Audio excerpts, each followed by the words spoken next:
कहानी की शुरुआत होती है तीन दोस्तों से जो बीच वेकेशन के लिए कार से जा रहे होते हैं। तभी अचानक उनकी कार एक अजीब से जानवर से टकरा जाती है। तीनों दोस्त डर जाते हैं। तभी साइड से एक आदमी आता है और गुस्से में कहता है, तुम लोगों ने मेरे पेट को मार दिया। तीनों दोस्त तुरंत माफी मांगने लगते हैं, जिसके बाद वो आदमी बस इतना कहता है, मुझे डेंटिस्ट तक छोड़ दो। तब दोस्तों को समझ आता है कि यह आदमी बस लिफ्ट लेने का जुगाड़ कर रहा था। जैसे ही वह अपना सामान लेने जाता है, पीछे बैठा दोस्त कहता है, भागो यहाँ से, और अगले ही पल गाड़ी लेकर वह लोग वहाँ से निकल जाते हैं। थोड़ी देर बाद कार पर लगे खून को साफ करने के लिए वह एक गैस स्टेशन पर रुकते हैं। गाना गाते हुए मस्ती कर रहे होते हैं। तभी वहाँ एक और कार आकर रुकती है। उसमें से उतरती हैं दो बेहद खूबसूरत लड़कियां। पूरा माहौल ही बदल जाता है। तीनों दोस्त बस उन्हें देखते रह जाते हैं। फिर उनमें से एक दोस्त हिम्मत करके उनके पास जाता है। बातों बातों में पता चलता है कि वो लोग भी बीच वेकेशन पर जा रही हैं। वह लड़का नंबर देने के लिए पेपर मांगता है, लेकिन लड़की मुस्कुराकर कहती है, पेपर की जरूरत नहीं, मेरे पेट पर लिख दो। तभी दूसरा दोस्त दौड़ते हुए आता है और उसके पेट पर नंबर लिख देता है, साथ ही अपना नाम बताता है,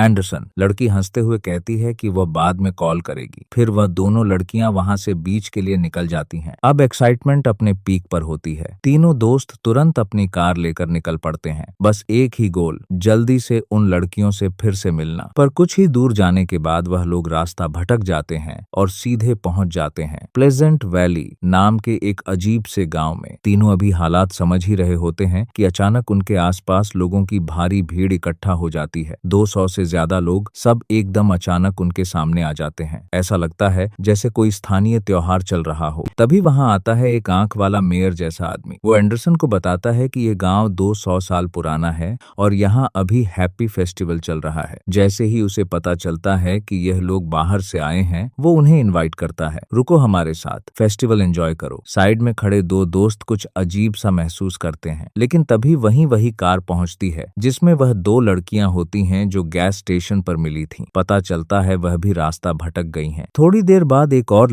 लड़की बाइक से वहां पहुंचते हैं। अब जैसे ही गांव वालों को पता चलता है कि यह सब बाहर से आए हुए मेहमान हैं, उनकी खुशी का ठिकाना नहीं रहता। उन्हें एक पुरानी सी महल में ले जाया जाता है जहां खाने पीने की पूरी व्यवस्था होती है और सेवा भी उम्मीद से कहीं बेहतर होती है। लेकिन धीरे धीरे सच्चाई सामने आने लगती है। यह गांव वाले नॉर्मल नहीं हैं। यह अपने यहाँ आने वाले लोगों को अपना शिकार बनाते हैं। सबसे पहले उनकी नजर पड़ती है उस खूबसूरत लड़की पर। वो लड़की थोड़ी बेपरवाह होती है और जल्दी ही उस आदमी के जाल में फंस जाती है। वह बिना ज्यादा सोचे उसके साथ गांव देखने के लिए हाँ कर देती है। जाते वक्त उसका दोस्त उसे एक लॉकेट देते हुए कहता है, जल्दी वापस आना, डिनर मत छोड़ना। शुरू में वह आदमी उसे इम्प्रेस करता है, फिर उसे एक फार्म में ले जाता है और उसकी आंखों पर कपड़ा बांध देता है, यह कहते हुए कि मेरे पास तुम्हारे लिए एक सरप्राइज है। लेकिन जैसे ही वो कपड़ा हटता है, लड़की खुद को एक डरावनी स्थिति में पाती है। अब साफ हो जाता है कि यह गांव वाले मेहमानों के साथ बेहद खौफनाक काम करते हैं और यह पूरा फेस्टिवल सिर्फ एक बहाना है उनके क्रूर रिवाजों को छुपाने का। इसके बाद डिनर का वक्त हो जाता है। वहाँ की मालकिन सबके लिए एक शाही खाना तैयार करती है। सब लोग आराम से खाना खाते हैं। उन्हें लगता है वो लड़की कहीं व्यस्त होगी, लेकिन उन्हें जरा भी अंदाजा नहीं होता कि जो खाना वो खा रहे हैं वो उसी लड़की का है। डिनर के बाद एंडरसन उस दूसरी लड़की को फूल देता है। वहीं दूसरी तरफ गांव वाले चुपके से बाकी मेहमानों को भी अपना अगला शिकार बनाने की योजना बना रहे होते हैं। इधर एक दोस्त के पास एक लड़की आती है। उसके हाथ में एक बोतल होती है। वह मुस्कुराकर कहती है, यह बियर है, और उसे पिलाने लगती है। लेकिन जैसे ही वो पीता है, उसका गला जलने लगता है, क्योंकि वो बियर नहीं, एसिड होता है। कुछ ही पलों में उसकी भी मौत हो जाती है। अगली सुबह जब सब अपने दोस्तों के बारे में पूछते हैं तो मेयर उन्हें बहला देता है। शायद वो दोनों साथ में समय बिता रहे हैं। बाकी लोग उसकी बात मान लेते हैं। इसके बाद गांव में एक और फेस्टिवल होने वाला होता है। लड़कों और लड़कियों को अलग अलग टीम में बांट दिया जाता है। एक लड़की को खास कपड़े पहनाकर तैयार किया जाता है। वो बाहर से बहुत खूबसूरत लगती है, लेकिन माहौल देखकर स्पष्ट लगता है कि यह सब किसी अंधेरे रिवाज का हिस्सा है। तभी एक लड़का आता है और एक लड़की से कहता है, एंडरसन तुम्हें ढूंढ रहा है। वो तुरंत वहां से चली जाती है और वो लड़का वहीं रुककर सब देखने लगता है। थोड़ी ही देर में एक अजीब सा फेस्टिवल शुरू होता है। संगीत बजता है, लोग नाचते हैं, ऊपर से सब कुछ एक त्योहार जैसा लगता है। उस लड़की को स्टेज के बीचों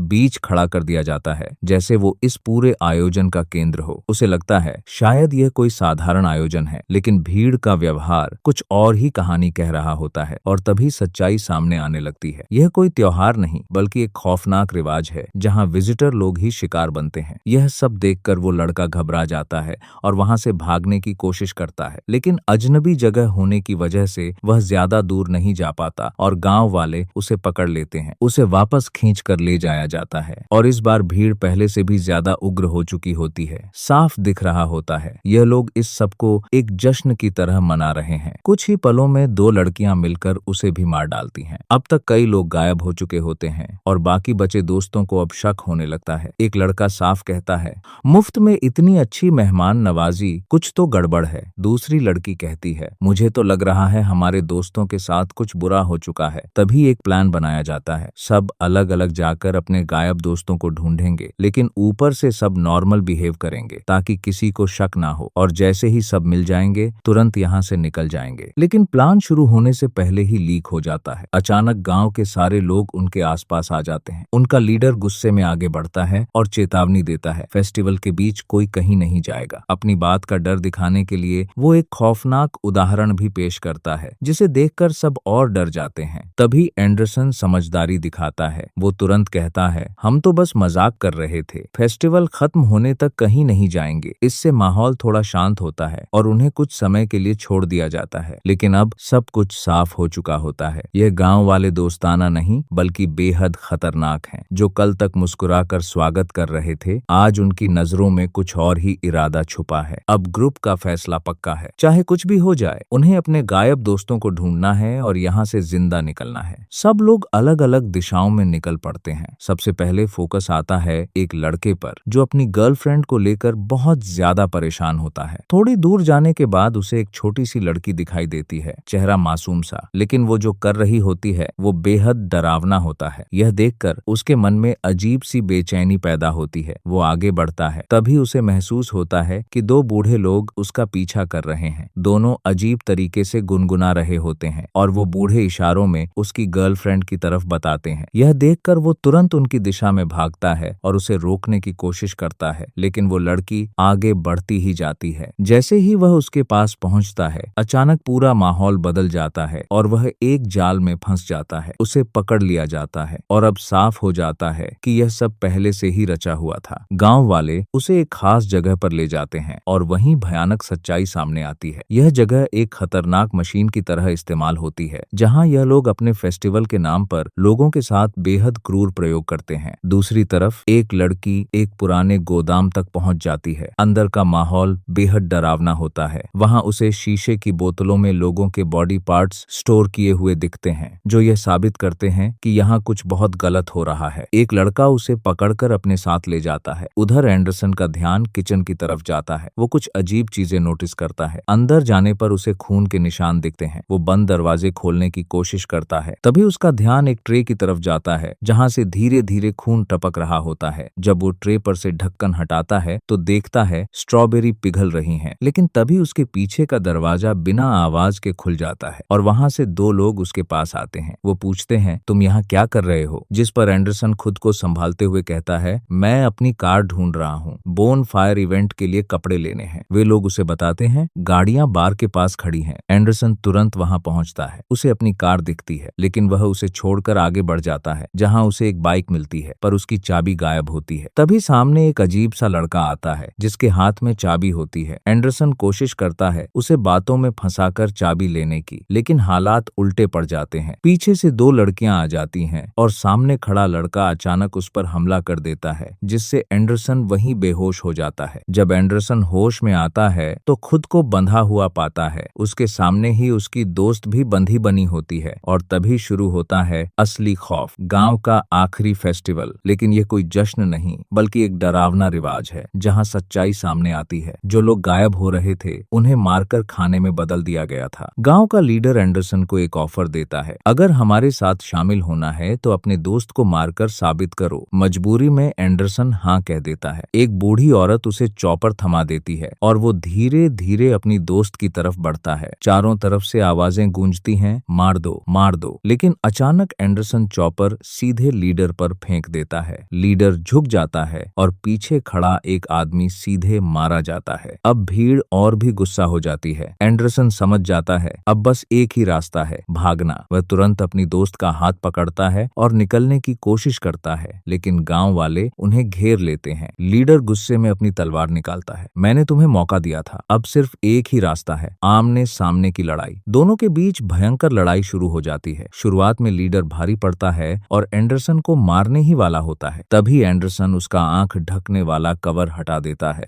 और उसके अंदर से रेंगते हुए कीड़े बाहर निकलने लगते हैं। इस मौके का फायदा उठाकर एंडरसन पलटवार करता है और गुस्से में कहता है, हार मान लो वरना तुम्हारी दूसरी आंख भी निकाल दूंगा। आखिरकार लीडर हार मान लेता है और वादे के मुताबिक उन्हें जाने देता है। एंडरसन अपनी दोस्त को बाइक पर बैठाता है और बिना पीछे देखे सीधे वहां से निकल जाता है। सुबह होते होते दोनों किसी तरह पुलिस स्टेशन पहुंच जाते हैं। घबराए हुए वो ऑफिसर को सब कुछ बताते हैं। उस गांव के लोगों ने हमारे सारे दोस्तों को मार दिया। ऑफिसर कुछ देर चुप रहता है, फिर कहता है, मुझे उस जगह पर ले चलो। दोनों उसे लेकर वापस उसी गांव की तरफ निकलते हैं, लेकिन वहां पहुंचते ही सब कुछ बदल चुका होता है। जहां कल तक एक पूरा गांव था, आज वहां सिर्फ एक कब्रिस्तान होता है। चारों तरफ सन्नाटा, टूटी हुई कब्रें। ऑफिसर हैरानी से कहता है, यह गांव 150 साल पहले ही खत्म हो चुका था। अमेरिकन सिविल वॉर के दौरान यहाँ के सारे लोग तभी मारे गए थे। वो आगे बढ़कर एक पुराना स्टैच्यू दिखाता है, वो उसी गांव के लीडर का होता है। दोनों के होश उड़ जाते हैं। अब सच्चाई साफ थी, वो गांव कोई जिंदा जगह नहीं थी, बल्कि भटकी हुई आत्माओं का जाल था, जिन्होंने उनके दोस्तों को अपना शिकार बना लिया। डरे हुए दोनों वहां से घर लौटने के लिए निकलते हैं, लेकिन मौत अभी बाकी थी। रास्ते में अचानक एक तेज तार आता है और अगले ही पल दोनों के सिर धड़ से अलग होकर जमीन पर गिर जाते हैं। सन्नाटे के बीच वही गांव का एक लड़का आता है और चुपचाप उनके सिर उठाकर वापस ले जाता है। और इसी के साथ यह खौफनाक कहानी यहीं खत्म हो जाती है।